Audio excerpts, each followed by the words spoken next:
就 thiên là một riêng người sống về chú và thiên bộ chuẩn mà tôi sẽ là bây giờ con người chú bố cái nhà chú bố thật sự chú Exodus cũng sống cái Maria cũng sống cái mà ta sống mà ta cái nào sẽ là thì bố sẽ là đúng là một số người để dẫn về sẽ là hóa một con để dẫn về nó sẽ ya nó sẽ thả ra cái dòng viên nó đi luồn nó sẽ đi để nó sẽ đó chúng mà thiên bố mà chú mà chúng mà tôi chúng là sẽ là sao được không hết mà thiên bố chúng ta bố mà hiền nó sẽ là nó là hiền của mà chú là nó là hiền chú nó rồi hết chú hết hiền là Israel nó thay đổi cái của mà ai cũng có cái điều gì sắp tới Israel nó thay đổi cái của mà hắn là con mà đó chỉ là chú mà là hắn là thằng Nabil chú của mà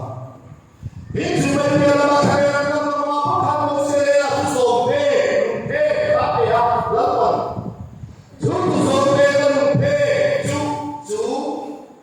Ghiền Mì Gõ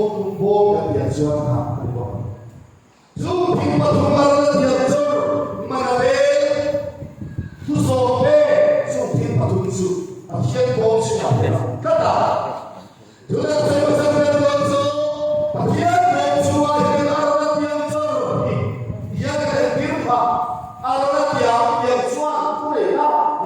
lỡ những video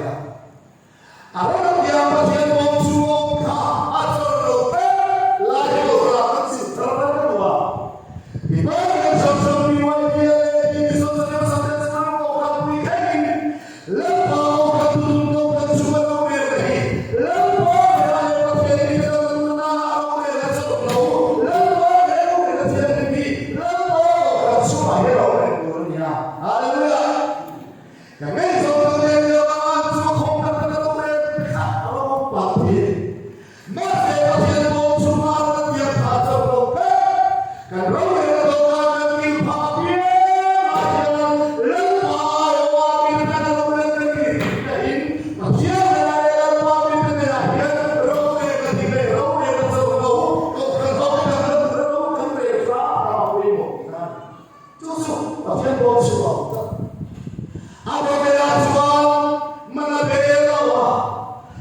Kita sau khi chúng chụp thì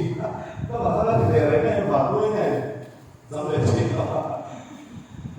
và chỉ là chúng ta có cái gì đó chúng ta có thể Israel có lên nói với cả người ta và chỉ là người ta cũng có chùa thiếu gì thì nó sẽ đặt đi để nó là số quy trình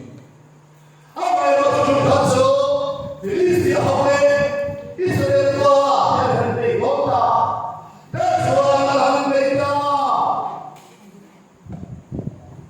xem tầm khó xem tầm lâu là nó cắt xe thôi anh mà dan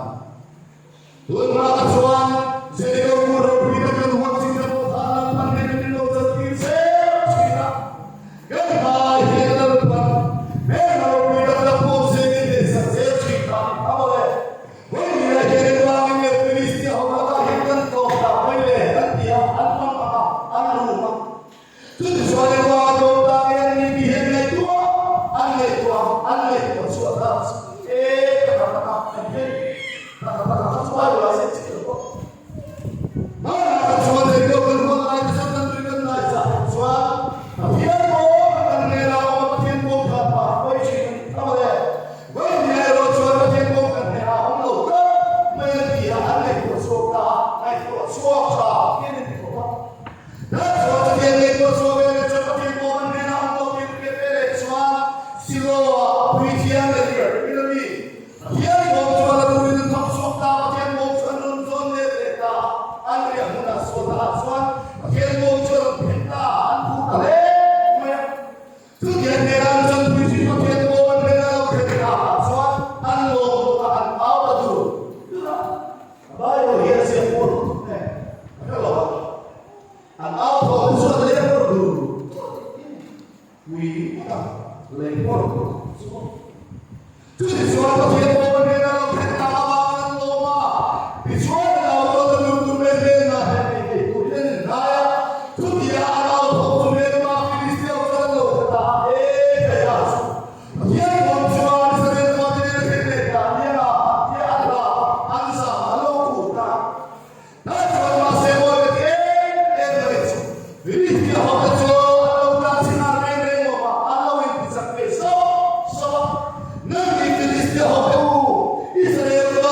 Ini